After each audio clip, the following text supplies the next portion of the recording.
कैसे हैं आप सभी। आशा करता हूँ बहुत ही अच्छे होंगे। इस वीडियो में हम आपके लिए लेकर आए टॉप जी के जीएस के प्रश्न। ऐसे प्रश्न हैं सो बार बार एग्जाम में पूछते हैं, तो हाल ही दिनों में अगर आपका एग्जाम है तो यह सेट बहुत ही महत्वपूर्ण है। यहाँ से आपको आपके पेपर में क्वेश्चन देखने को तो मिलेंगे। तो चलिए वीडियो की शुरुआत करते हैं, देखते हैं पहला क्वेश्चन क्या पूछा है आपसे। पहला क्वेश्चन जो पूछा है वह पूछा है महरौली में स्थित लौह स्तंभ का निर्माण निम्नलिखित में से किस राजवंश के शासकों द्वारा करवाया गया था। आपसे पूछा कि महरौली में स्थित लौह स्तंभ का निर्माण निम्नलिखित में से किस राजवंश के शासकों द्वारा करवाया गया था। बताइए राइट आंसर क्या हो जाएगा। तो राइट आंसर जो हो जाएगा वो हो जाएगा ऑप्शन डी, गुप्त वंश द्वारा।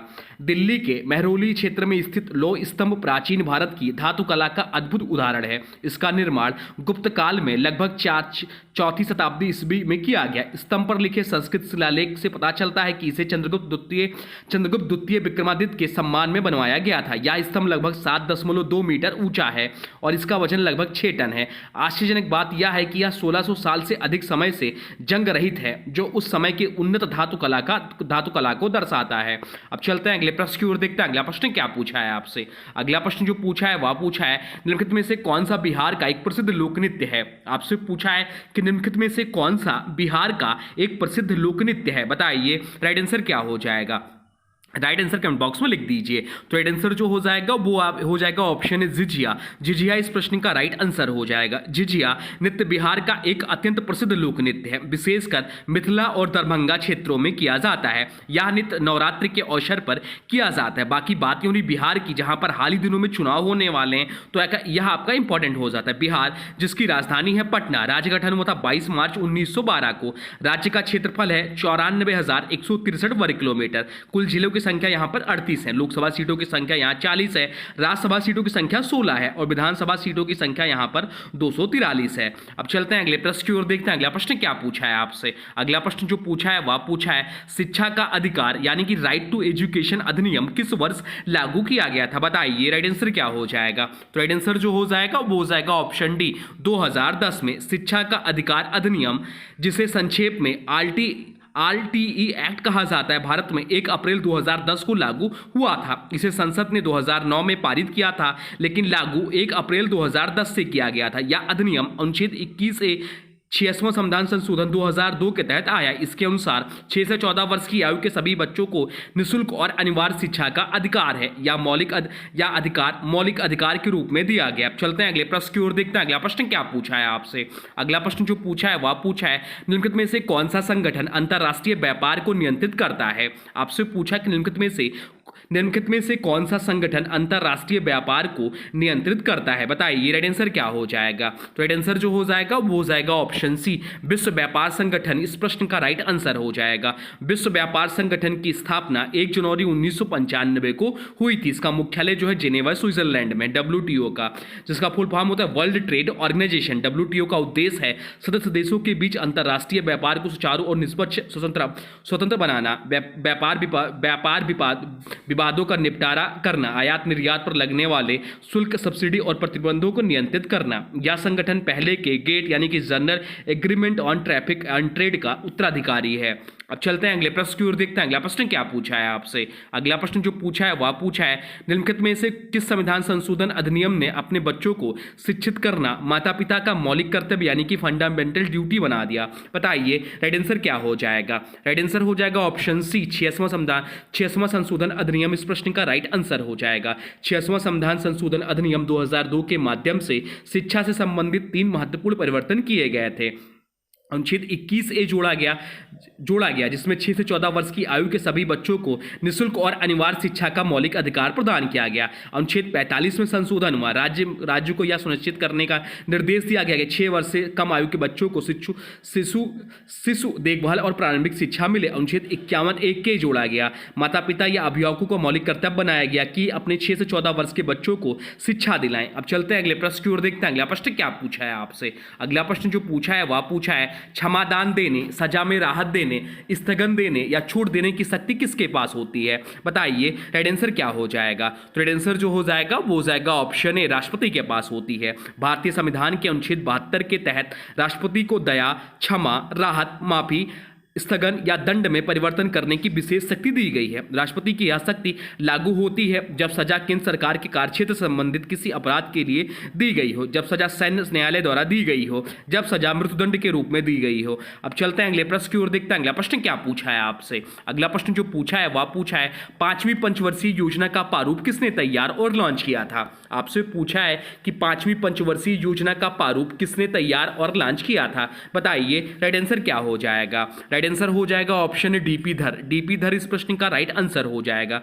5वीं पंचवर्षीय योजना 1974 से 1979 के बीच होना था। 5वीं पंचवर्षीय योजना का कार्य पीरियड था का प्रारूप डीपी धर द्वारा तैयार किया गया था। यह योजना इंदिरा गांधी सरकार के कार्यकाल में 1974 में प्रारंभ की गई थी। इस योजना का मुख्य नारा था गरीबी हटाओ यानी कि रिमूव पॉवर्टी। योजना के प्रमुख लक्ष्य थे गरीबी उन्मूलन, आत्मनिर्भरता, रोजगार सृजन। 1977 में जनता पार्टी सरकार के आने के बाद इस योजना को बीच में ही समाप्त कर दिया गया और छठी पंचवर्षीय योजना इंदिरा गांधी के द्वारा सत्ता में आने के बाद शुरू हुई। अब चलते हैं अगले प्रश्न की ओर, देखते हैं अगला प्रश्न क्या पूछा है आपसे। अगला प्रश्न जो पूछा है वह पूछा है निम्नलिखित में से कौन संसद की संयुक्त बैठक की अध्यक्षता करता है। आपसे पूछा है कि निम्नलिखित में से कौन संसद की संयुक्त बैठक की अध्यक्षता करता है। बताइए राइट आंसर क्या हो जाएगा। राइट आंसर हो जाएगा ऑप्शन बी लोकसभा अध्यक्ष। लोकसभा अध्यक्ष इस प्रश्न का राइट आंसर हो जाएगा। संसद की संयुक्त बैठक का प्रावधान भारतीय संविधान के अनुच्छेद 108 में किया गया है। जब लोकसभा और राज्यसभा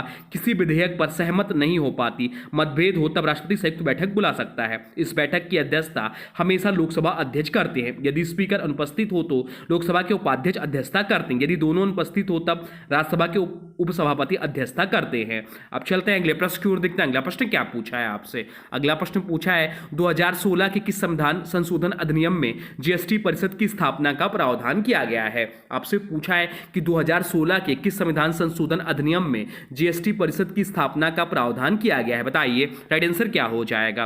राइट आंसर हो जाएगा ऑप्शन सी 101वां संविधान संशोधन अधिनियम इस प्रश्न का राइट आंसर हो जाएगा। वस्तु एवं सेवा कर यानी कि जीएसटी को भारत में लागू करने के लिए 101वां संविधान संशोधन अधिनियम 2016 पारित किया गया। यह संशोधन 1 जुलाई 2017 से प्रभावी हुआ। इसके अंतर्गत अनुच्छेद 279A जोड़ा गया जिसके तहत जीएसटी परिषद की स्थापना का प्रावधान किया गया। जीएसटी परिषद में शामिल हैं केंद्रीय वित्त मंत्री जो कि अध्यक्ष होते हैं, राज्य वित्त मंत्री कर मंत्री सदस्य होते हैं, केंद्रीय राजस्व सचिव पदेन सचिव होते हैं। जीएसटी परिषद के प्रमुख कार्य है कर दरें का तय करना, छूट नियम और नीतियां बनाना, केंद्र और राज्यों के बीच जीएसटी संबंधित विवादों को सुलझाना। अब चलते हैं अगले प्रश्न की ओर, देखते हैं अगला प्रश्न क्या पूछा है आपसे। अगला प्रश्न जो पूछा है वह पूछा है वस्तु विनिमय प्रणाली से आप क्या समझते हैं। बताइए राइट आंसर क्या हो जाएगा। राइट आंसर हो जाएगा ऑप्शन बी। ऑप्शन बी इस प्रश्न का राइट आंसर हो जाएगा। वस्तु के बदले वस्तु की खरीद और बिक्री। वस्तु विनिमय प्रणाली एक प्राचीन आर्थिक प्रणाली थी जिसमें लोग मुद्रा का प्रयोग नहीं करते थे। इसमें लेन देन वस्तुओं या सेवाओं के आदान प्रदान से किया जाता था। उदाहरण के तौर पर गेहूं के बदले चावल या कपड़े के बदले फल। यह प्रणाली मुद्रा के आविष्कार से पहले प्रचलित थी। अब चलते हैं अगले प्रश्न की ओर, देखते हैं अगला प्रश्न क्या पूछा है आपसे। अगला प्रश्न जो पूछा है वह पूछा है भारत की जनगणना 2011 के अनुसार। आपसे पूछा कि भारत की जनगणना 2011 के अनुसार सबसे कम साक्षरता दर किस केंद्र शासित प्रदेश में दर्ज की गई थी। बताइए राइट आंसर क्या हो जाएगा। राइट आंसर हो जाएगा ऑप्शन सी दादरा और नगर हवेली इस प्रश्न का राइट आंसर हो जाएगा। भारत की जनगणना 2011 के अनुसार भारत की औसत साक्षरता दर जो थी वो थी 74.04% थी। 74.04% थी। पुरुष साक्षरता दर जिसमें थी 82.14, जिसमें पुरुष साक्षरता दर जो थी वो थी 82.14% थी और जो महिला साक्षरता दर थी वो 65.46% थी। केंद्र शासित प्रदेश में सबसे कम साक्षरता दर दादरा और नगर हवेली का था। दादरा और नगर हवेली का जो तो साक्षरता दर था वो आपका था 77.65%। दादरा और नगर हवेली का में दर्ज की गई थी। इसके विपरीत सबसे अधिक साक्षरता दर लक्षद्वीप का था 92.28% और चंडीगढ़ का इसके बाद 86.43% में थी। अब चलते हैं अगले प्रश्न की ओर, देखते हैं अगला प्रश्न क्या पूछा है आपसे। अगला प्रश्न जो पूछा है वह पूछा है प्रधानमंत्री रोजगार योजना किस वर्ष आरंभ की गई थी? आपसे पूछा कि प्रधानमंत्री रोजगार योजना किस वर्ष आरंभ की गई थी, बताइए राइट आंसर क्या हो जाएगा? राइट आंसर जो हो जाएगा वो हो जाएगा ऑप्शन बी 1993 में। ऑप्शन बी इस प्रश्न का राइट आंसर हो जाएगा। प्रधानमंत्री रोजगार योजना की शुरुआत 2 अक्टूबर 1993 को की गई थी। इसका मुख्य उद्देश्य था बेरोजगार युवाओं को स्वरोजगार के अवसर उपलब्ध कराना। योजना के अंतर्गत युवाओं को लघु उद्योग, सेवा क्षेत्र और व्यापार के लिए बिना जमानत ऋण उपलब्ध कराया गया। यह योजना 15 से 35 वर्ष आयु के वर्ग के शिक्षित बेरोजगारों के लिए थी। योजना का संचालन खादी एवं ग्रामोद्योग आयोग और राज्य सरकारों द्वारा किया गया। अब चलते हैं अगले प्रश्न की ओर, देखते हैं अगला प्रश्न क्या पूछा है आपसे। अगला प्रश्न जो पूछा है वह पूछा है निम्नलिखित में से किसने 1875 में अलीगढ़ मुस्लिम विश्वविद्यालय की स्थापना की थी? आपसे पूछा है कि निम्नलिखित में से किसने 1875 में अलीगढ़ मुस्लिम विश्वविद्यालय की स्थापना की थी, बताइए राइट आंसर क्या हो जाएगा? राइट आंसर हो जाएगा option C Sir Syed Ahmad Khan ने। सैयद अहमद खान ने 1875 में एंग्लो ओरिएंटल कॉलेज की मोहम्मडन एंग्लो ओरिएंटल कॉलेज की स्थापना की, जो आगे चलकर अलीगढ़ मुस्लिम विश्वविद्यालय बना। इस संस्थान की स्थापना का उद्देश्य था मुस्लिम समुदाय में आधुनिक वैज्ञानिक एवं अंग्रेजी शिक्षा को बढ़ावा देना। 1920 ईस्वी में इस कॉलेज को केंद्रीय विश्वविद्यालय का दर्जा मिला और इसका नाम रखा गया अलीगढ़ मुस्लिम यूनिवर्सिटी। सैयद अहमद खान को इसीलिए मुस्लिम पुनर्जागरण का जनक कहा जाता है। बाकी विकल्पों की बात करें तो मोहम्मद इकबाल प्रसिद्ध कवि व दार्शनिक थे, जिन्होंने सारे जहां से अच्छा लिखा लेकिन एएमयू की स्थापना नहीं की। नवाब सलीमुल्लाह, इन्होंने 1906 में ऑल इंडिया मुस्लिम लीग की स्थापना में भूमिका निभाई। आगा खां की बात करें तो मुस्लिम समुदाय के एक प्रमुख नेता थे, पर एएमयू की स्थापना में प्रत्यक्ष भूमिका नहीं थी। अब चलते हैं अगले प्रश्न की ओर, देखते हैं अगला प्रश्न क्या पूछा है आपसे। अगला प्रश्न जो पूछा है वह पूछा है भारत सरकार का प्रमुख कार्यक्रम सर्व शिक्षा अभियान राज्य के नीति निर्देशक सिद्धांतों के निम्नलिखित में से किस प्रावधान को पूरा करता है, बताइए राइट आंसर क्या हो जाएगा? राइट आंसर हो जाएगा ऑप्शन है अनुच्छेद 45 इस प्रश्न का राइट आंसर हो जाएगा। अनुच्छेद 45 भारतीय संविधान के राज्य के नीति निर्देशक सिद्धांतों का हिस्सा है। इसमें राज्य को यह निर्देश दिया गया है कि 6 से 14 वर्ष तक के सभी बच्चों को निःशुल्क और अनिवार्य शिक्षा प्रदान की जाए। इसी प्रावधान को लागू करने के उद्देश्य से भारत सरकार ने सर्व शिक्षा अभियान प्रारंभ किया। यह अभियान 2001 में शुरू किया गया, जिसका नारा था सब पढ़ें सब बढ़े। बाद में इसी भावना को अनुच्छेद 21 से 86वें संविधान संशोधन 2002 के तहत मौलिक अधिकार का दर्जा भी दिया गया। अब चलते हैं अगले प्रश्न की ओर, देखते हैं अगला प्रश्न क्या पूछा है आपसे। अगला प्रश्न जो पूछा है वह पूछा है निम्नलिखित में से किसे विशेष रूप से दिल्ली सल्तनत के सैन्य संगठन के देखभाल के लिए स्थापित किया गया था, बताइए राइट आंसर क्या हो जाएगा? राइट आंसर हो जाएगा ऑप्शन डी दीवान ए अर्ज। दीवान ए अर्ज की स्थापना सुल्तान इल्तुतमिश ने की थी। इसका कार्य था सेना का संगठन, प्रशिक्षण और नियंत्रण करना, सैनिकों की भर्ती, घोड़ों की जांच और सैनिकों को वेतन देना। इस विभाग का प्रमुख अर्ज ए मुमालिक कहलाता था। यह पद किसी हद तक आज के रक्षा सचिव या सेना प्रमुख के सम्मान जैसा था। बाकी विकल्पों की बात करें, दीवान ए विजारत या वित्त विभाग था, जिसका प्रमुख वजीर होता था। दीवान ए इंसा या राजकीय पत्राचार से संबंधित था। दीवान ए काजा या न्यायिक विभाग था, जिसमें काजी उल कजात प्रमुख होता था। अब चलते हैं अगले प्रश्न की ओर, देखते हैं अगला प्रश्न क्या पूछा है आपसे। अगला प्रश्न जो पूछा है वह पूछा है भारतीय संविधान में कानून के शासन का विचार किस देश से लिया गया है, बताइए राइट आंसर क्या हो जाएगा? राइट आंसर कमेंट बॉक्स में लिख दीजिए। राइट आंसर हो जाएगा ऑप्शन यूनाइटेड किंगडम। इस प्रश्न का राइट आंसर हो जाएगा। कानून का शासन की अवधारणा का मूल सूत्र ब्रिटिश संविधान है। इस विचार को सबसे पहले ब्रिटिश विधिवेत्ता ए.बी. डाई ने प्रस्तुत किया था। इसके अनुसार कोई भी व्यक्ति कानून से ऊपर नहीं है, हर व्यक्ति कानून की समान सुरक्षा का अधिकारी है, सरकार भी कानून के अधीन है, इसके ऊपर नहीं। भारत के संविधान में यह सिद्धांत मुख्य रूप से अनुच्छेद 14 कानून के समानता और कानून का समान संरक्षण के रूप में सम्मिलित किया गया है। बाकी विकल्पों की बात करें तो फ्रांस से स्वतंत्रता, समानता, बंधुता का विचार फ्रांस से लिया गया। जर्मनी से आपातकालीन प्रावधान जर्मनी से लिया गया है। संयुक्त राज्य अमेरिका से मौलिक अधिकार और न्यायिक समीक्षा का विचार अमेरिका से लिया गया है। अब चलते हैं अगले प्रश्न की ओर, देखते हैं अगला प्रश्न क्या पूछा है आपसे। अगला प्रश्न पूछा है यूनेस्को की विश्व धरोहर स्थल की सूची में शामिल महाबोधि मंदिर कहाँ स्थित है। आपसे पूछा है कि यूनेस्को की विश्व धरोहर स्थल की सूची में शामिल महाबोधि मंदिर कहां स्थित है, बताइए राइट आंसर क्या हो जाएगा? राइट आंसर हो जाएगा ऑप्शन ए बोध गया। इस प्रश्न का राइट आंसर हो जाएगा। महाबोधि मंदिर भारत के बिहार राज्य के गया जिले के बोध गया नगर में स्थित है। यह वह पवित्र स्थान है जहां गौतम बुद्ध ने बोधि वृक्ष के नीचे ज्ञान प्राप्त किया था। यह मंदिर बौद्ध धर्म के सबसे पवित्र स्थलों में से एक है। यूनेस्को ने 2002 में महाबोधि मंदिर को विश्व धरोहर स्थल के रूप में शामिल किया। अब चलते हैं अगले प्रश्न की ओर, देखते हैं अगला प्रश्न क्या पूछा है आपसे। अगला प्रश्न पूछा है चट्टानों के अध्ययन को क्या कहा जाता जाता है? स्टडी ऑफ रॉक्स को क्या कहा जाता है? बताइए राइट आंसर क्या हो जाएगा? राइट आंसर हो जाएगा ऑप्शन डी, पेट्रोलॉजी कहते हैं। पेट्रोलॉजी इस प्रश्न का राइट आंसर हो जाएगा। पेट्रोलॉजी भूविज्ञान की वह शाखा है जो चट्टानों की उत्पत्ति, संरचना, संगठन और परिवर्तन का अध्ययन करता है। इसमें 3 मुख्य प्रकार की चट्टाने का अध्ययन किया जाता है: आग्नेय चट्टाने, अवसादी चट्टाने, रूपांतरित चट्टाने। पेट्रोलॉजी में माइक्रोस्कोपिक अध्ययन, रासायनिक विश्लेषण और क्षेत्रीय सर्वेक्षण का उपयोग होता है।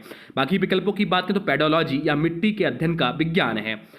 पैमोलॉजी यहाँ फलों की खेती और अध्ययन से संबंधित है। माइकोलॉजी यहाँ कोकोस के अध्ययन से संबंधित है। अब चलते हैं अगले प्रश्न की ओर, देखते हैं अगला प्रश्न क्या पूछा है आपसे। अगला प्रश्न पूछा है 1828 में ब्रिटिश भारत के निम्नलिखित समाज सुधारकों में से किसके द्वारा ब्रह्म समाज की स्थापना की गई थी? बताइए राइट आंसर क्या हो जाएगा? तो हम सभी लोग जानते हैं ब्रह्म समाज की जो स्थापना की थी वह की थी आपकी राजा राम मोहन राय ने। तो राजा राम मोहन राय इस प्रश्न का राइट आंसर हो जाएगा। ब्रह्म समाज की स्थापना राजा राम मोहन राय ने 1828 ईस्वी में कलकत्ता में की थी। इसका उद्देश्य था भारतीय समाज में सती प्रथा, बाल विवाह, जातिवाद और अंधविश्वासों जैसी बुराइयों को दूर करना, एकेश्वरवाद में विश्वास फैलाना, स्त्रियों की शिक्षा और अधिकारों को बढ़ावा देना। राजा राममोहन राय को इसलिए भारतीय पुनर्जागरण का जनक कहा जाता है। बाद में देवेंद्रनाथ टैगोर और केशव चंद्र सेन ने भी ब्रह्म समाज को आगे बढ़ाया। अब चलते हैं अगले प्रश्न की ओर, देखते हैं अगला प्रश्न क्या पूछा है आपसे। अगला प्रश्न जो पूछा है वह पूछा है राष्ट्रीय युवा दिवस निम्नलिखित में से किस व्यक्तित्व की जन्मतिथि पर मनाया जाता है? आपसे पूछा कि राष्ट्रीय युवा दिवस निम्नलिखित में से किस व्यक्तित्व की जन्मतिथि पर मनाया जाता है? बताइए राइट आंसर क्या हो जाएगा? राइट आंसर हो जाएगा ऑप्शन डी, स्वामी विवेकानंद इस प्रश्न का राइट आंसर हो जाएगा। राष्ट्रीय युवा दिवस हर वर्ष 12 जनवरी को मनाया जाता है। कब मनाया जाता है? तो 12 जनवरी को हर वर्ष राष्ट्रीय युवा दिवस के रूप में मनाते हैं। यह दिन स्वामी विवेकानंद जी की जन्मतिथि 12 जनवरी 1863 के उपलक्ष्य में मनाया जाता है। भारत सरकार ने 1984 में यह निर्णय लिया था। बाकी विकल्पों की बात करें तो नेताजी सुभाष चंद्र बोस जो है इनकी जयंती 23 जनवरी कब है? तो इनकी जयंती जो होती है 23 जनवरी को। इनके जन्मदिवस पर हम लोग पराक्रम दिवस के रूप में मनाते हैं। सरदार वल्लभ भाई पटेल की बात करें तो इनके जन्मदिवस 31 अक्टूबर को हम लोग जो है राष्ट्रीय एकता दिवस के रूप में मनाते हैं। और एपीजे अब्दुल कलाम इनका जो जन्मदिवस है 15 अक्टूबर को विश्व छात्र दिवस के रूप में मनाया जाता है। डॉक्टर एपीजे अब्दुल कलाम के जन्म दिवस को। सरदार वल्लभ भाई पटेल के जन्म दिवस को 31 अक्टूबर को हम लोग राष्ट्रीय एकता दिवस के रूप में मनाते हैं। और नेताजी सुभाष चंद्र बोस जिनकी जन्मतिथि है 23 जनवरी को हम लोग राष्ट्रीय पराक्रम दिवस के रूप में मनाते हैं। तो ये सब पॉइंट ध्यान रखिएगा, एग्जाम में पूछते हैं। तो ये रहे आपके टॉप 20 जीके जीएस के प्रश्न जो आपके आने वाले एग्जाम के लिए बहुत ही महत्वपूर्ण है। अब आज के वीडियो से प्रश्न है, इसका राइट आंसर आप लोगों को कमेंट बॉक्स में बताना है। आज के वीडियो से प्रश्न है, क्षमादान देने, सजा में राहत देने, स्थगन देने या छूट देने की शक्ति किसके पास होती है? इसके बारे में जो भी कुछ जानते कमेंट बॉक्स में लिख दीजिए। और हाँ देखिए, अभी तक आपने वीडियो को लाइक नहीं किया है तो प्लीज वीडियो को लाइक कर दीजिए और चैनल पे नए हैं चैनल को सब्सक्राइब भी कर लीजिए।